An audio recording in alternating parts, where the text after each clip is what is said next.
hadda waxaa la dili wiil bajaajlaa lagu dili meesha guriga maxableero hortiisa oo hadda saacadan waxaan gadaynaa qoryo mootooyinkeena calaa mooto 3 qoryo noo goysaa annagoo gada karnaa xamaalanaa maalin kasta in la dilo annagoo canshuurta lambar 1 lama qabato gudoomiyaha gobolka iyo duqa magaalada hadda ka soo jawaab hadduu ka soo jawaab waa sida ugu dhaqsiya badan anaga ka jawaabeen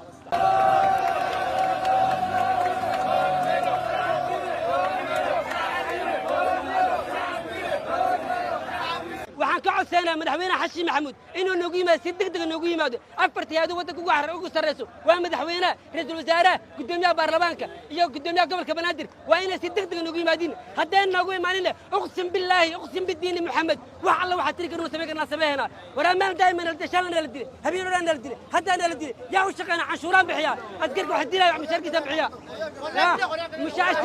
askariga waxa dilay waxaan nahay dad bajaajley oo xoogsato oo u shaqaysata bulshada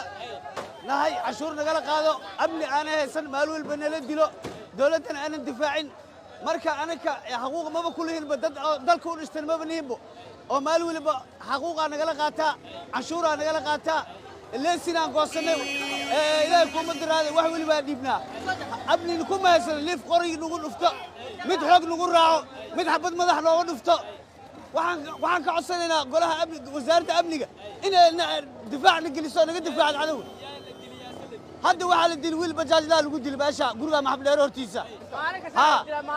oo hadda saacadan nimanka hore la waasana wajigana ma yeelina walaa jidkana waa loo xiraya bajaajleeyanahay nimanka aysan maalin kasta la dilaayo aysan mustanayna anaga jidka u taagana jidkana waa gooyayna haddii dawladdu Soomaaliya wax naga qabaysaa noo qabato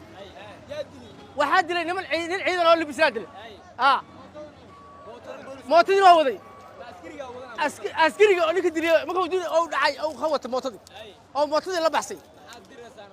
وحادرينا هذا أورك موتالينا وحاديدنا هاي أنا كنا مالك السنة الدلا ديدنا جيت كل واحدنا دولتنا وأوشينا حسي إلا وشان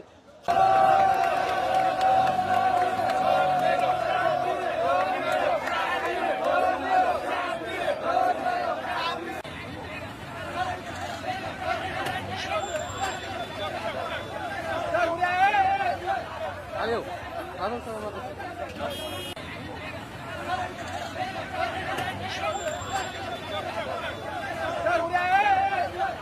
عليو